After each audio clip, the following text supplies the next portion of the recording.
The line that broke me wasn't even said to me. It floated across the room, carried by laughter, clinking glasses, and the kind of arrogance people only show when they think the person they're mocking isn't listening. To the clueless husband. That was the toast. And I was standing barely 10 feet away. I don't think anyone noticed the wine glass slip from my fingers, or the way it shattered on the patio stones. My wife sure didn't. She was too busy laughing, leaning a little too close to the man she introduced to me earlier as her business partner, Daniel. I remember her eyes flicking toward me only once, but she didn't look guilty. She looked inconvenienced, like I was the one ruining her night. That moment, the toast, the laughter, her indifference, was the beginning of the end. But the truth? The end had been building long before that night. I should have noticed things sooner. The late dinners at client meetings. The sudden obsession with her appearance. The way she started guarding her phone like it was a fragile newborn. The way her smile stiffened when I walked into a room unexpectedly. But betrayal doesn't hit you as a single blow. It comes as a collection of small cuts you convince yourself aren't deep. I kept telling myself I was being insecure. That she was just stressed. That I was imagining how her voice softened when she talked to him. Or how she glowed when his name popped on her screen. But that toast, that was undeniable. I didn't confront her that night. I didn't scream or cause a scene. I simply walked to the car, sat in the driver's seat, and watched my hands shake until the skin on my knuckles went pale. By morning she acted like nothing happened. She came home around 2 a.m., smelling like perfume and red wine. "You left early," she said casually, kicking off her heels. "I wasn't feeling well," I replied. It was the closest thing to the truth I could manage. She nodded, unfazed. Just another night. But something inside me had snapped, and the crack was spreading fast. That Sunday, she was in the shower when her phone buzzed on the counter. The name on the screen was Daniel. Before I even touched the phone, a message preview lit up the display. "Last night was worth the risk. Can't stop thinking about you." I didn't need the rest. I didn't need the messages hidden behind her password. My body understood what my mind had been terrified to admit. My wife wasn't mine anymore. Maybe she hadn't been for a long time.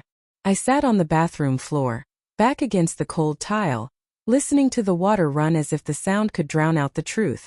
But it didn't. And sitting there, something shifted in me. Grief, anger, humiliation. They all tangled into one clear decision. If they wanted to toast to the clueless husband, I'd let them. Just long enough for me to finish what I needed to do. Revenge for me wasn't fire. It was precision. Quiet steps. Calm I didn't recognize. ***. On Monday morning I woke before her. She shuffled into the kitchen in her robe, rubbing her eyes. "You're up early," she said, yawning. "Yeah," I replied. "I have some things to take care of today." She didn't ask what. She didn't care to know.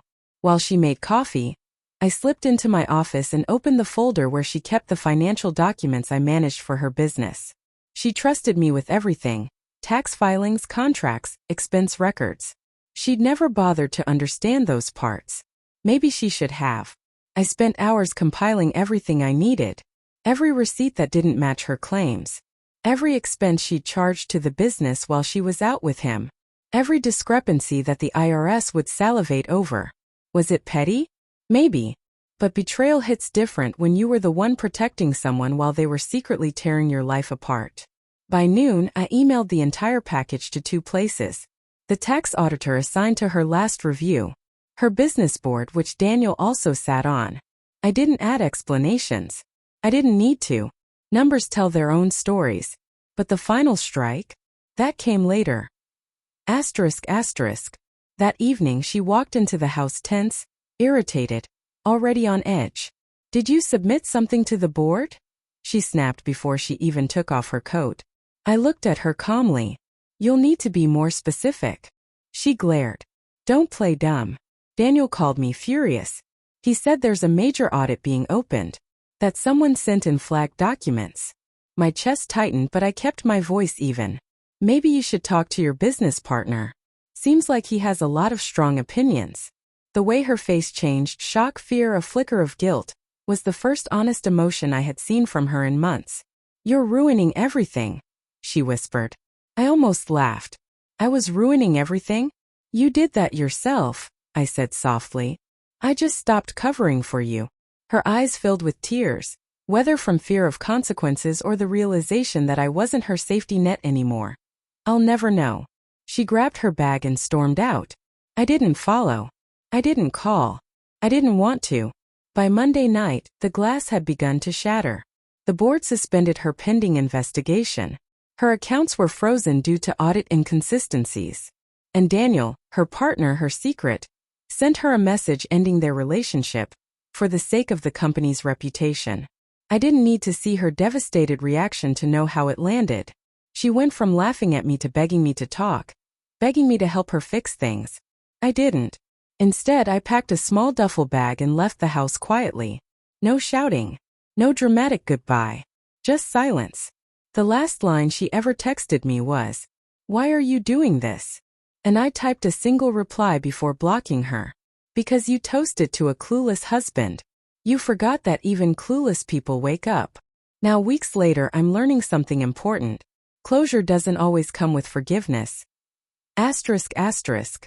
Sometimes closure is simply the sound of a door closing behind you, a quiet apartment that doesn't feel like a battlefield, and the realization that you don't have to carry someone else's betrayal anymore.